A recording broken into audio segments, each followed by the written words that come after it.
Olá, queridos irmãos, eu sou o pastor Alexandre Dutra e esse é o nosso devocional diário. O título do nosso devocional de hoje é A Onipotência de Deus. Para isso, eu convido você a abrir a sua Bíblia lá no primeiro livro da Bíblia, em Gênesis, capítulo 17, e nós vamos ler o versículo de número 1. Gênesis 17, 1. Diz assim as Sagradas Escrituras: Sendo, pois, Abraão da idade de 99 anos, apareceu o Senhor a Abrão e disse-lhe: Eu sou Deus Todo-Poderoso, anda em minha presença e sê perfeito. Nós vamos tratar, então, sobre esse atributo maravilhoso da pessoa do nosso Deus, que é a onipotência. A palavra onipotência também vem de duas palavras latinas, a soma de duas palavras latinas, omnis, quer dizer todo, toda, e potência, que quer dizer potência ou poder, que significa uma força absoluta, né? Portanto, onipotência é uma palavra teológica para dizer que Deus tem todo o poder. E a onipotência também é um dos atributos naturais, ou seja, intrínseco a Deus, só Ele é, né? E que Ele não compartilha, é incomunicável, e nenhum outro ser tem esse atributo, somente o Senhor, só Ele é todo-poderoso, só Ele tem todo o poder, tá bom? E o vocábulo onipotência, então, vem dessa palavrinha que nós temos aqui em Gênesis 17, 1, que diz: Eu sou o Deus Todo-Poderoso. A palavra hebraica aqui, né, uma expressão hebraica, El Shaddai. Então, o El Shaddai, o Deus Todo-Poderoso, né? Daqui que vem esse conceito teológico, né, de onipotência, do Deus que é todo-poderoso, El Shaddai em hebraico, tá bom?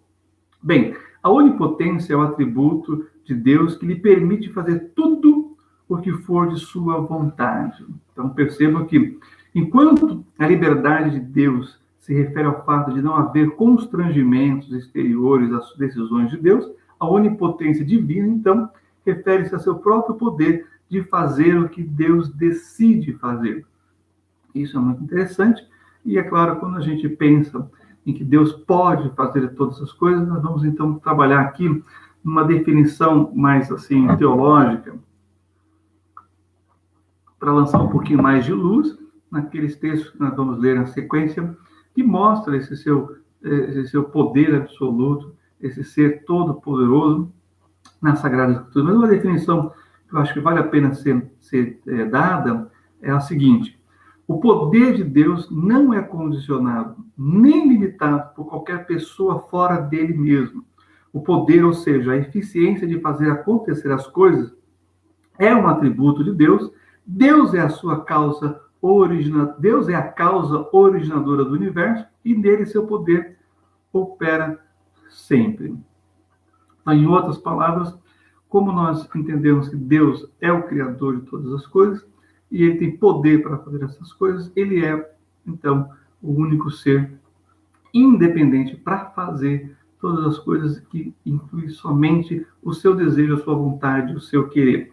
É claro que existe uma questão aqui da onipotência de Deus e o seu caráter. Por quê? Porque a onipotência de Deus não significa o exercício de seu poder para fazer aquilo que é incoerente com a natureza das coisas que ele mesmo estabeleceu. Por exemplo, fazer que um acontecimento já passado não tenha acontecido. Olha só. Se Deus realizou algo no passado, isso vai permanecer. Ele não vai mudar isso, porque isso, né, não está de acordo com o seu caráter. Agindo assim não está de acordo com o seu caráter. Tá bom?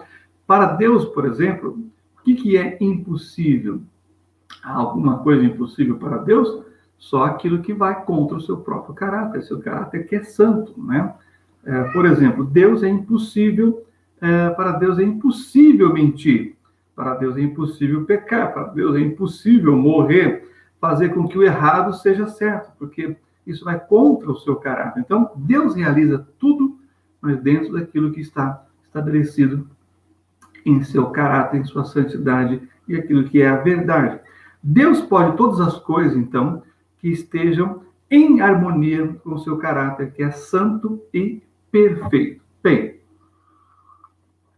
quando pensamos nisso, nós podemos resolver certas questões filosóficas que são colocadas diante da teologia. Por exemplo, se Deus pode todas as coisas, ele pode criar uma pedra que ele mesmo não possa levantar? Ora, jamais ele faria isso, porque vai contra, né? Vai contra, melhor dizendo, a sua essência, da sua natureza, que é santo e perfeito, que jamais ele faria algo que não teria um propósito e para evidenciar, inclusive, a sua onipotência.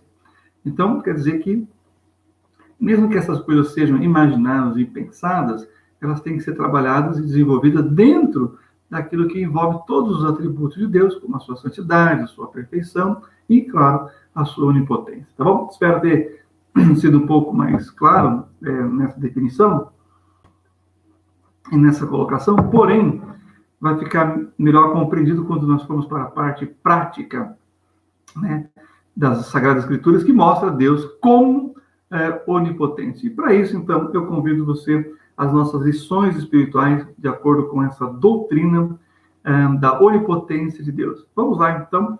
A onipotência de Deus nos revela que Ele realizará seus propósitos. Agora eu convido você a ir comigo para Jó, capítulo 42, versículo 2. Então, a onipotência de Deus revela que Ele realizará seus propósitos. Vamos lá, então. Jó, capítulo 42, e nós vamos ler o versículo 2, que diz assim, acompanhe comigo.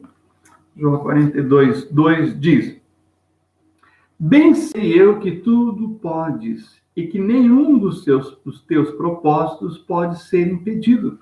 Percebo que toda a experiência de Jó com Deus em relação ao Deus Criador, o Deus Todo-Poderoso, inclusive o Deus que tem controle sobre a vida das pessoas por ser um Deus soberano, ainda assim, ele vai dizer aqui, olha, o seu todo poder, né, a sua onipotência está nessa palavrinha. Bem sei eu que tudo podes. Porque o Senhor vai mudar, né, o último estado de Jó, né, de enfermidade, de lepra, de toda a tragédia que passou, nós sabemos da história, e vai mudar isso.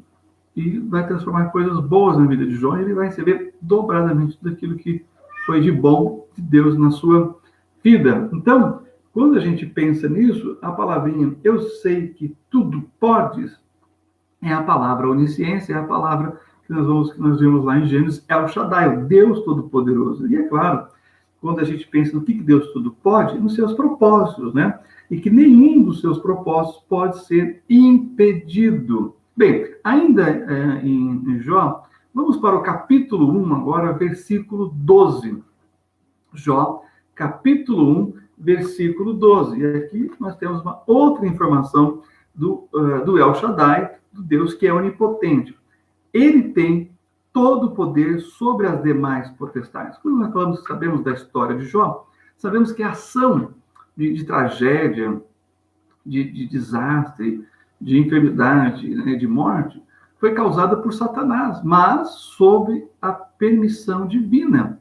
Então, a onipotência de Deus diz que ele tem todo o poder sobre as demais potestades, ou seja, sobre demônios, Satanás, sobre todas as outras questões, sobre os anjos. E aí, olha só o que nós encontramos em Jó, capítulo 1, versículo 12. Diz assim: E disse o Senhor a Satanás: Eis que tudo quanto ele tem está na tua mão, somente contra ele não estenderás a tua mão. E Satanás saiu da presença do Senhor. E aqui, resumidamente, no capítulo 1, né, nesse versículo, Deus então permite. Porque se Deus não permitisse, Satanás não teria poder algum sobre a vida de Jó. E é claro que nós trabalhamos uma outra questão, que é a vontade permissiva de Deus. Quando Deus permite que alguma coisa aconteça, e é claro, isso dentro daquilo que é a soberania do Senhor. Mas ainda assim, mesmo que algo aconteça, tem que ter essa permissão de Deus, pois ele é o Todo-Poderoso. Bem, avançando, nós também temos no Salmo de número 107, versículos 25 e 26, onde ele tem poder sobre a sua criação. Lembra lá em Gênesis, no princípio, criou Deus os céus e a terra? Então, Deus é o Criador. Assim como ele criou, ele também mantém. Isso nos revela e demonstra que ele é todo-poderoso em relação também à sua criação. E é isso que o Salmo de número 107 vai mostrar para a gente nos versículos 24 e 25. E diz assim, Salmo de número 107, versículos 24 e 25. Esses veem as obras do Senhor e as suas maravilhas no profundo, pois ele manda e se levanta o vento tempestuoso que eleva as suas ondas. Bom, isso aqui é apenas para demonstrar que Deus tem o controle sobre a natureza. Mas continue lendo comigo agora os versículos 26 a 29, que diz: sobem aos céus, descem aos abismos, e a sua alma se derrete em angústias. Andam e cambaleiam como ébrios, e perdem todo o tino. Então clamam ao Senhor na sua angústia, e ele os livra das suas dificuldades. Faz cessar a tormenta, e acalmam-se as suas ondas. Perceba, então, que essa é a parte humana, né, da relação de Deus com a sua criação. E para quem eles clamam? Para aquele que tem o poder sobre a natureza, o próprio Deus. Nós vimos isso quando o Senhor acalma a tempestade, vem andando sobre as águas, acalma a tempestade, ou quando ele, naquela experiência maravilhosa com os seus discípulos, que ele está também num barco, no mar da Galileia, e ele está deitado, dormindo no barco, e os discípulos lutando ali contra aquela tempestade, até o momento que ele acorda o Senhor, e ele, então, uma simples palavra, acalma a tempestade. Isso é para mostrar que Deus tem todo o poder, inclusive sobre a sua criação. Esse é o Deus onipotente. Ainda avançando nessa parte de lições espirituais, a onipotência de Deus revela que ele tem todo o poder sobre os homens. Agora nós vamos ler um texto de uma forma mais poética, que está lá em Atos, capítulo 12, versículo 28. Atos 17, 28, diz assim as Sagradas Escrituras. Vamos lá para o Novo Testamento, em Atos, capítulo 17, versículo 28, em que Deus tem também poder, todo o poder sobre os homens. E diz assim a palavra do Senhor. Aqui é uma leitura que eu gosto muito, porque Deus, através da revelação ao apóstolo Paulo de forma poética, ele está mostrando que ele tem controle sobre todos os homens, né? Tem poder sobre todos os homens, né? E ele diz, porque nele vivemos e nos movemos e existimos, como também alguns dos vossos poetas disseram, pois somos também sua geração. Veja bem, porque nele vivemos, nos movemos e existimos. Percebam que esses verbos mostram para a gente, né, de trás para frente, eu queria destacar, que nele existimos, ou seja, só há existência humana através de Deus. Porque Deus nos criou conforme a sua imagem, né, conforme a sua semelhança, de acordo com a sua, conforme a sua imagem, de acordo com a sua semelhança. Tá bom? Ou seja, o existir só é capaz por causa de um Deus criador que é todo-poderoso. E quando diz, né, nos movemos, mostra toda essa capacidade, né, criativa do ser humano. Esse mover, esse ir e vir, também está ligado com a parte criativa do homem, de realizar coisas a partir do Deus Todo-Poderoso. E aí, o primeiro verbo do versículo é vivemos. Então, percebam que a parte de existir da criação, e ela tem toda uma característica muito especial, imagem e semelhança de Deus, tem esse mover, essa capacidade criativa do homem, e a parte de viver. Porque a criação também gerou a vida entre os homens, a vida dos homens. Então, nele estão todas essas questões básicas, essenciais para o ser humano. É claro que Deus entregou para o homem aquilo que nós conhecemos e chamamos na teologia de livre-arbítrio, essa capacidade do homem de decisão, de escolha, mas sempre responsável através das suas consequências, né? Mas foi justamente a forma do homem ser imagem e semelhança de Deus, de não ser um autômato, né? De não ser um robô, mas de ser um ser pensante com personalidade e capacidade. Então, perceba que a onipotência de Deus revela que ele tem todo o poder sobre os homens e também ele tem todo o poder sobre os anjos, não só sobre os demônios, as potestades, Satanás, mas também sobre os seres angelicais, seres celestiais, né? E que são os anjos, no caso, vamos falar aqui lá em Hebreus, capítulo 1, versículos 13 e 14. Então, vá até lá comigo, Hebreus, capítulo 1, e vamos ver aqui os versículos 13 e 14. O capítulo 1 fala justamente da superioridade do Senhor Jesus em relação ao homem, né, a Moisés, aos anjos, né? E aqui, então, no versículo 13 e 14 diz: "E a qual dos anjos disse jamais, assenta-te à minha destra, até que ponha teus inimigos por escabelo de teus pés?" Ele está dizendo, os anjos têm um certo poder, mas o poder do Senhor é infinito. E o versículo 14 diz: "Não são, porventura, todos eles espíritos ministradores, enviados para servir a favor daqueles que hão de herdar a salvação?" Olha que coisa maravilhosa. Os anjos têm a obediência e o dever de servir a Deus, e com propósito eles foram criados para louvor da sua glória, para serem os seus mensageiros, e anjo quer dizer isso, mensageiro, né? A palavra ângelos no grego e malak em hebraico é esse, o mensageiro do Senhor. Ou seja, Deus tem todo o poder sobre eles e eles vão fazer aquilo que lhe apraz, lhe agrada. Na declaração doutrinária do Bancroft, né, na sua teologia sistemática, ele vai dizer: "Os santos anjos estão sob o domínio divino e sujeitos à vontade de Deus." Então, perceba que o Senhor, nosso Deus, é o Deus Todo-Poderoso, o El Shaddai, sobre a sua criação, sobre o homem, sobre os demônios e também sobre os anjos. E os seus propósitos serão realizados, concluídos. Propósitos santos, perfeitos, na relação de Deus com a sua criação. E por último, eu quero dizer que para Deus não há nada difícil ou impossível. Vá comigo agora para Mateus capítulo 19, versículo 26. Vamos até lá? Mateus 19, 26. Nós temos aqui uma passagem maravilhosa em que o Senhor Jesus está conversando com seus discípulos sobre a questão da salvação e no contato que ele teve, no encontro que ele teve com o jovem rico, né?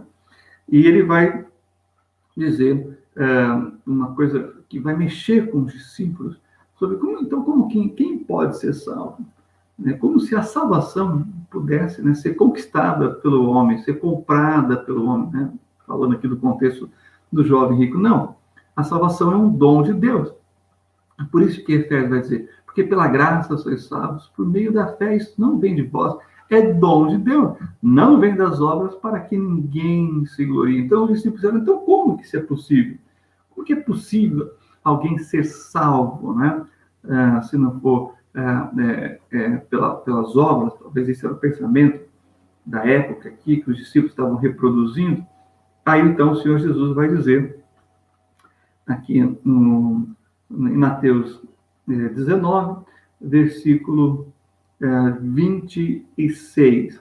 "E Jesus, olhando para eles, disse-lhes: aos homens é isso impossível, mas a Deus tudo é possível." Então, olha que precioso que é essa declaração do Senhor. Para os homens, pode ser impossível. E existem muitos impossíveis para o homem. Embora o homem tenha muita capacidade dada por Deus, embora o homem possa ter realizado e vem realizando muitas coisas na área da ciência, da tecnologia, né? da